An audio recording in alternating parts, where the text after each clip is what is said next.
Question number one में क्या बोल रहा है, let f and g be real functions defined as f x का ये वैल्यू दे रखा है, जी एक्स का ये वैल्यू दे रखा है, एफ एक्स का दे रखा है वैल्यू, जी एक्स का ये वैल्यू दे रखा है, ठीक है।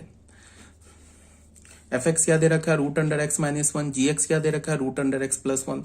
Then find each of the following functions, ये सब फंक्शन निकालो, एफ प्लस जी निकालो, एफ माइनस जी निकालो, एफ इंटू जी निकालो, ये सब निकालो। तो ये मुझे लिखने की जरूरत तो है नहीं, ये बहुत तो ऐसे ही ईजी है। तो हमारे पास एफ फंक्शन क्या दे रखा है, root under x minus one, g function क्या दे रखा है, root under x plus one, ठीक है। तो पहले हमने एफ फंक्शन का डोमेन निकाल लिया 1 टू इन्फिनिटी, जी फंक्शन का डोमेन निकाल लिया -1 to infinity. F plus g का डोमेन क्या होगा, domain of f intersection domain of g से ऑल रियल नंबर। तो 1 टू इन्फिनिटी -1 टू इन्फिनिटी का इंटरसेक्शन क्या होगा, 1 टू इन्फिनिटी से आर। तो एफ प्लस जी का क्या होगा domain, closed interval 1 to infinity. F plus g x define कैसे करेंगे, f x plus g x, F x का वैल्यू रख दिया, जी एक्स का वैल्यू रख दिया। अब ये जो डिफाइंड होगा ना, ये किस में डिफाइंड होगा, क्लोज इंटरवल 1 टू इन्फिनिटी में डिफाइंड होगा। हो गया सॉल्व। एफ माइनस जी में वही काम करेंगे, डोमेन तो सेम आएगा ना एफ माइनस जी का और एफ प्लस जी का, बिकॉज एफ माइनस जी और एफ प्लस जी दोनों में हम क्या करते हैं, एफ फंक्शन के डोमेन और जी फंक्शन के डोमेन का इंटरसेक्शन लेते हैं। तो डोमेन तो सेम आएगा, बट यहाँ पे प्लस की जगह माइनस हो जाएगा, बट ये भी सॉल्व हो गया। एफ इंटू जी में भी वही काम करते हैं, जो एफ प्लस जी का डोमेन होगा, एफ माइनस जी का डोमेन होगा, वही एफ इंटू जी का भी डोमेन होगा। दोनों के डोमेन का इंटरसेक्शन लेंगे, बट यहाँ पे क्या हो जाएगा, ये प्रोडक्ट में आ जाएगा। फिर इसको हमने एक स्क्वायर रूट में कर लिया, x minus one into x plus one कर लिया, इसको फिर हमने एक्स स्क्वायर माइनस वन बोल दिया। For all x belongs to 1 to infinity, 1 पे क्या हमारा क्लोज है। तो ये भी सॉल्व हो गया। इसमें कुछ है नहीं कि मैं इसे लिख के सॉल्व करूं, टाइम वेस्ट होगा। एफ अपॉन जी में एक्स्ट्रा है, एक्स्ट्रा क्या है, जो एफ प्लस जी का डोमेन है वही होगा एफ अपॉन जी का डोमेन। बस उसमें एक एक्स्ट्रा बात क्या होगा कि हमें उस एक्स को हटाना होगा जिसपे जी एक्स जीरो हो रहा है, डिनोमिनेटर वाला फंक्शन जीरो हो रहा है। तो एफ अपॉन जी का डोमेन क्या होगा, domain of f into domain of g. ये तो मिल गया हमें 1 से इन्फिनिटी, उसमें से उस एक्स को हटाएंगे जिस पर g x root under x plus one क्या हो रहा है, जीरो। अब root under x plus one zero कहां हो रहा है, एक्स इज इक्वल टू -1 पे। तो हमें क्या करना है, 1 टू इन्फिनिटी से हमें -1 हटाना है, बट 1 टू इन्फिनिटी में तो -1 है ही नहीं, तो यही हो गया डोमेन 1 टू इन्फिनिटी से all real number. F upon g x define कैसे करेंगे, f x upon g x कर दिया। For all x belongs to 1 to infinity, f x का वैल्यू क्या, root under x -1, g x का value क्या, root under x plus one. तो square root को एक साथ कर लिया, हो गया। एफ अपॉन जी भी हमारा हो गया सॉल्व। अब जी इंटू जी करेंगे, तो जी इंटू अभी बताया ना, एफ इंटू एफ क्या होगा, जो एफ का डोमेन होगा, एफ इंटू एफ को क्या बोलेंगे, एफ स्क्वायर बोलेंगे। तो जी इंटू जी क्या होगा, जो जी का डोमेन होगा। तो जी इंटू जी क्या होगा, डोमेन ऑफ जी से ऑल रियल नंबर। जी इंटू जी को हम बोलेंगे जी स्क्वायर। इसका डोमेन क्या होगा, जो जी का डोमेन होगा। जी का डोमेन क्या है, -1 टू इन्फिनिटी से आर हो जाएगा। जी इंटू जी एक्स को डिफाइन कैसे करेंगे, जी स्क्वायर एक्स, ऐसे भी बोल सकते हैं। ये किसके इक्वल होगा, g x into g x होगा। For all x belongs to -1 to infinity. यहाँ पे जी एक्स का वैल्यू क्या, root under x plus one, यहाँ भी जी एक्स का value root under x plus one डाला। For all x belongs to -1 to infinity. अब ये स्क्वायर हो गया, तो स्क्वायर रूट हटेगा तो क्या होगा, एक्स प्लस वन हो जाएगा, मॉड आ जाएगा। ये तो ऑलरेडी बता रखा है, root under x square, root under x का स्क्वायर मॉड एक्स होता है। तो mod of x plus one for all x belongs to -1 to infinity. अब देखो क्या, सीधे मैंने मॉड हटा दिया यहां से। क्यों मॉड हटा दिया, क्योंकि मुझे पता है ना कि एक्स प्लस वन ग्रेटर कब होगा, एक्स प्लस वन ग्रेटर कब होगा, एक्स प्लस वन ग्रेटर तभी होगा जब एक्स का वैल्यू ग्रेटर देन -1 हो, या -1 एक्स प्लस वन जीरो कब होगा, जब एक्स का वैल्यू -1 हो। और x plus one greater than zero कब होगा, एक्स प्लस वन पॉजिटिव कब होगा, देख लो ना, x plus one greater than equals to zero कर लो, तो एक्स का वैल्यू क्या होगा, ग्रेटर देन इक्वल्स टू -1। तो एक्स का वैल्यू जीरो कब होगा, जब एक्स का वैल्यू, एक्स प्लस वन का वैल्यू जीरो कब होगा, जब एक्स का वैल्यू -1 होगा। एक्स प्लस वन का वैल्यू ग्रेटर देन जीरो कब होगा, जब एक्स का वैल्यू ग्रेटर देन -1 होगा। तो यहाँ पे तो लिखा ही है ना, एक्स लिखा है ना, एक्स इज -1 टू इन्फिनिटी। -1 पे तो ये जीरो हो जाएगा, और -1 से ग्रेटर लोगे तो एक्स प्लस वन क्या हो जाएगा, पॉजिटिव हो जाएगा। तो हम क्या करते हैं, जीरो और पॉजिटिव दोनों केस में मॉड हटा देते हैं। तो मतलब इस डोमेन पर ये जो अंदर में लिखा है ना मॉड के अंदर एक्स प्लस वन, ये तो या तो जीरो या तो पॉजिटिव है, सीधे मॉड हटा दिया। तो हमने क्या बोल दिया, as x plus one is greater than zero for all x belongs to -1 to infinity. तो ये भी हमारा सॉल्व हो गया।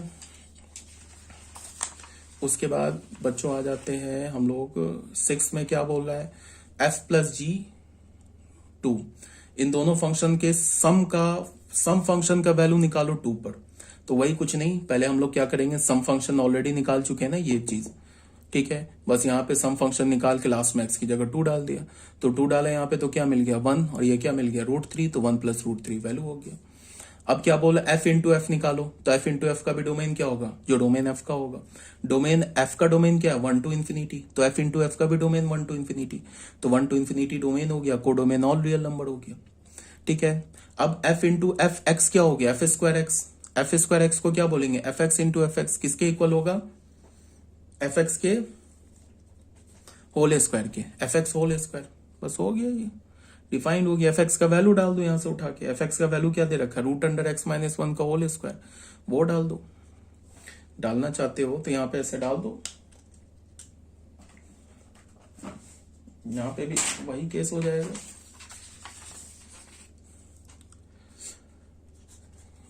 एफ इंटू एफ एक्स, जिसको हमने क्या बोला, एफ स्क्वायर एक्स बोला, ये क्या हो जाएगा, एफ एक्स का होल स्क्वायर, एफ एक्स क्या हमारे पास दे रखा है, √(x-1) का whole square for all x belongs to 1 to infinity, ठीक है। अब ये 1 टू इन्फिनिटी पर क्या होगा, x-1 या तो ग्रेटर देन 0 होगा, ठीक है। अब तुम देखो x -1 जो होगा 1 पर क्या हो जाएगा, 0 हो जाएगा, ग्रेटर देन 1 पे क्या होगा, ये अंदर पॉजिटिव हो जाएगा, तो ये किसके इक्वल होगा, स्क्वायर हटेगा, स्क्वायर रूट, तो मॉड ऑफ x-1, फिर सीधे मॉड हटा देंगे, यहाँ क्या बोल देंगे, x-1 for all x belongs to 1 to infinity, ये हो जाएगा आंसर। क्यों, बिकॉज 1 पे 0 होगा, 1 से ग्रेटर के लिए x-1 पॉजिटिव होगा, तो सीधे स्क्वायर हटा दिया, स्क्वायर रूट हटा दिया, तो वैल्यू आ गया, ठीक है। अब 8th में क्या बोल रहा है तुमको, 8th में हो गया हमारा f/g का वैल्यू बोल रहा है, 8th जो है ना ये बोल रहा है f/g का वैल्यू निकालो at x is equal to 0, तो f/g तो ऑलरेडी हमने निकाल रखा है, ये निकाल रखा है ना, ये हमने f/g तो निकाल रखा है। अब यहाँ क्या बोल रहा है, f/g का वैल्यू निकालो at x is equal to 0, तो जब हम यहाँ 0 डालेंगे ना, देखो स्क्वायर रूट के अंदर -1 आ जाएगा, तो इसका मतलब क्या है, f/g 0 पर डिफाइंड नहीं है, तो ये वैल्यू क्या हो जाएगा, f/g, अच्छा कुछ गड़बड़ किया है क्या,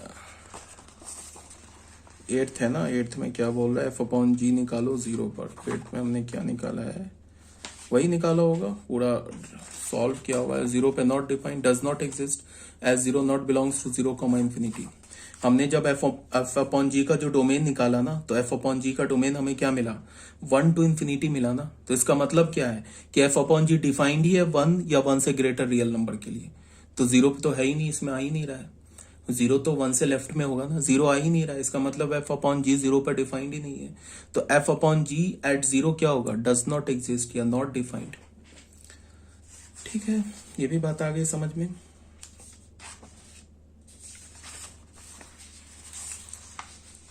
यही बोला जा रहा है तुम लोगों को। अब आ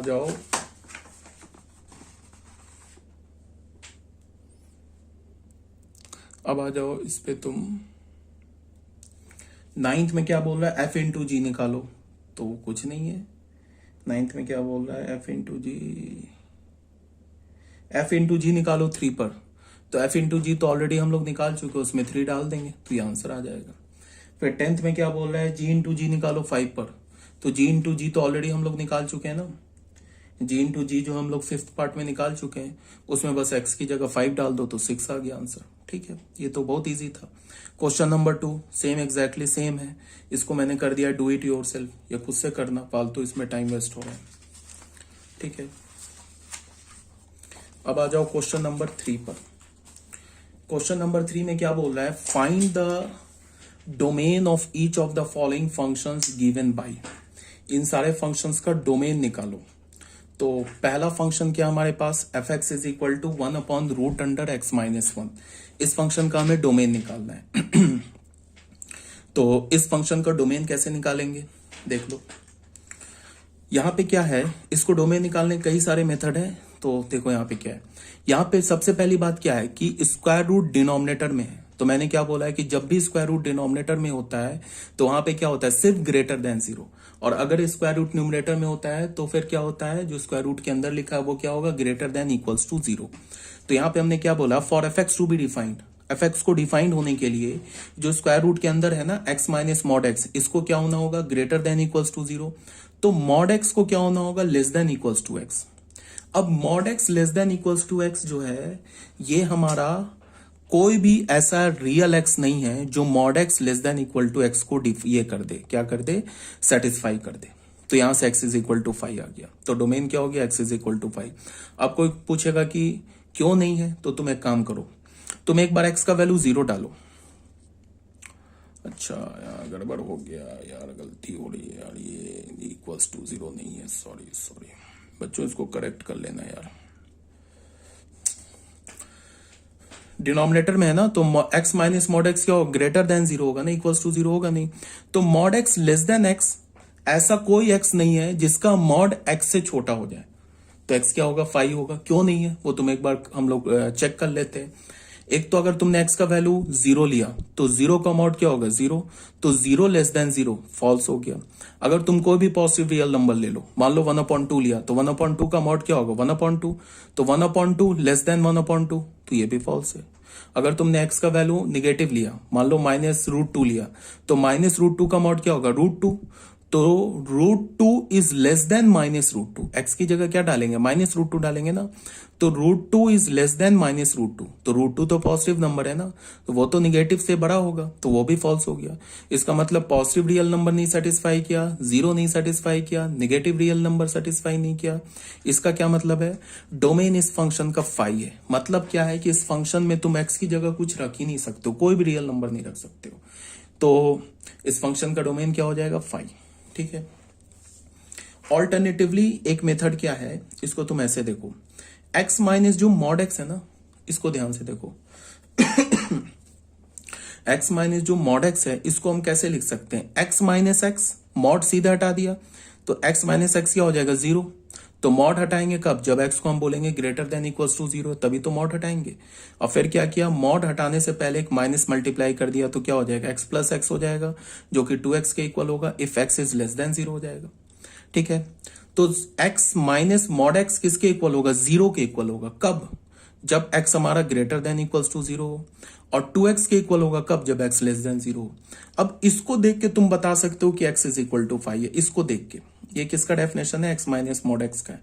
इसको देख के तुम बता सकते हो कि कोई भी x का वैल्यू होगा वो सेटिस्फाई नहीं करेगा। क्यों, देखो, जब x का वैल्यू पॉजिटिव रियल नंबर हो या x का वैल्यू 0 हो, तो x माइनस मॉड x का वैल्यू क्या हो जाएगा, 0 हो जाएगा। तो 0 हो जाएगा, इसका मतलब सारे पॉजिटिव रियल नंबर के लिए डिनोमिनेटर 0 आ जाएगा। x माइनस मॉड x 0 हो जाएगा, तो √0 इज 0।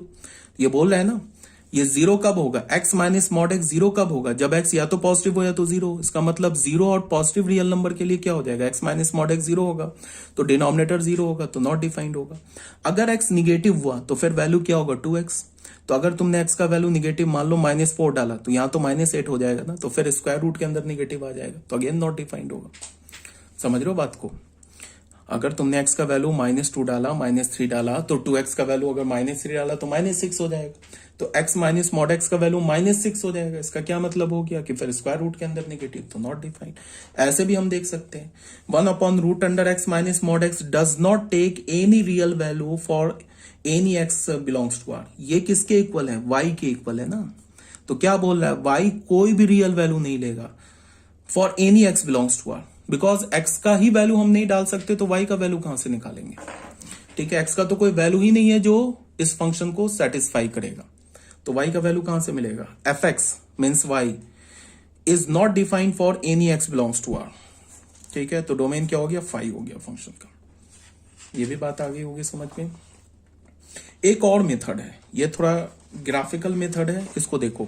ऑल्टरनेटिवली क्या हमारे पास, ग्राफिकल मेथड। ग्राफिकल मेथड में हमने क्या किया कि हमने, अच्छा एक बात ये बताओ कि अगर दो फंक्शन का ग्राफ जिस पॉइंट पर इंटरसेक्ट करेगा, तुम ध्यान से ऐसे देखो, इससे पहले तुम ऐसे देखो,